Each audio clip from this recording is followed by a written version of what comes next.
Casey Jones, issue number 1 by Mirage Studios. This came out May 1994, and this is North by Downeast, part 1 of 2. So yeah, this is a 2-issue mini series. It's like a side story. It's not part of the main run. And the reason why I am covering this instead of issue number 5 is because this issue came out before issue number 5. So as I said in previous videos, I am going to be going through all volume 2, including all the side material in publication order. So the order that they were released. And since this came out before 5, that's the issue that I'm going to review. And so first off, before we jump into the story, I just want to say this artwork is fantastic. I freaking love this cover. This is a really cool cover. I think it's covered by John Tolteben. It's awesome. And so yeah, Kevin Eastman did the story, and he also did the inking. He didn't do the illustrating though. The illustrating was done by Rick Vetch, who did a really good job. I like the artwork in this a lot better than I like Larson's stuff on the main run. I'll just be honest with you. I'm not too big a fan of Larson's stuff. So I wish this was like the artist for the main run for volume 2. I mean, if you can't get Kevin Eastman, this right here is really good artwork. We just start the story where we see rain coming down on the city, and it is a lot of rain, and it's basically flooding the sewers. And we see the turtles, and the turtles are just kind of doing their thing.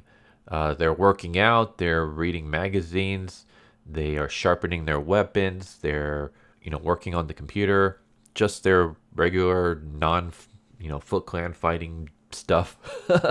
And they hear footsteps approaching. They hear the door opening, and so the turtles rush over, getting ready to attack whoever the intruder is. But as soon as the door opens, water floods in, hits the outlets, and just takes out all the power. And then that's when the figure lights the match, and it turns out to be Casey Jones. And Casey Jones says, "Hey guys, it's just me. I just got something I got to get off my chest." It's a crazy story. It's a story about how I met someone named Gabrielle. And we cut to a flashback where he's telling his story. And basically, while the turtles were in Northampton, Casey was prowling the streets, trying to find someone that he can fight. He's looking for someone who's, robbing a place or mugging someone, or just any kind of criminal that he can take all his anger out on. But no one's showing up. Everyone's too busy being inside watching TV.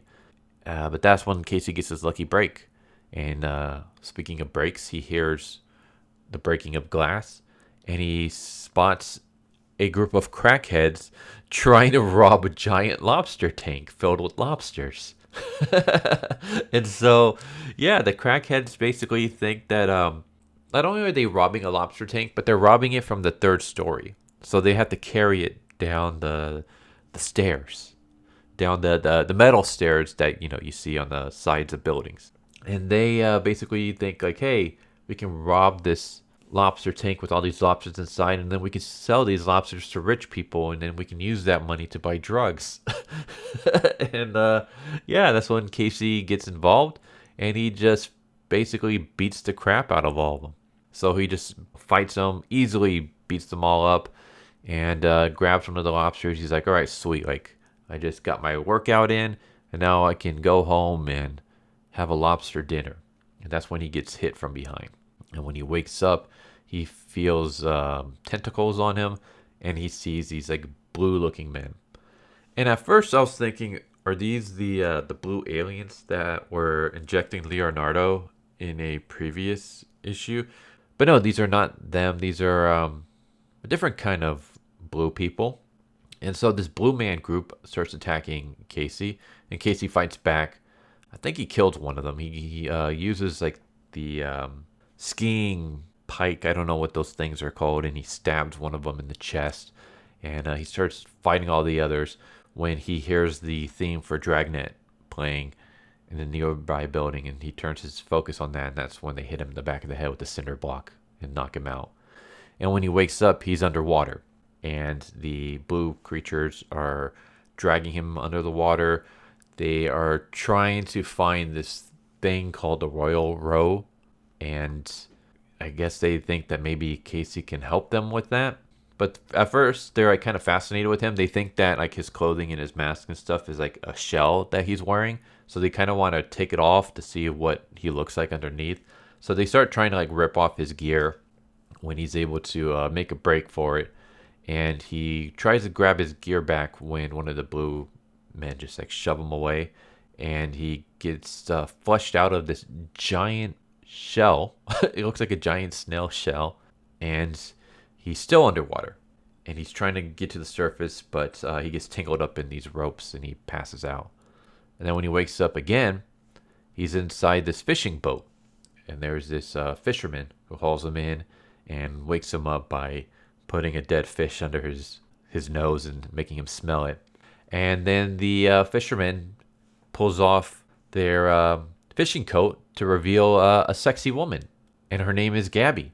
And she's the Lobster Princess. And she basically takes Casey inside her boat, inside the cockpit of the ship, gives him hot cocoa, and then asks him, like, how the hell did you wind up in my lobster net?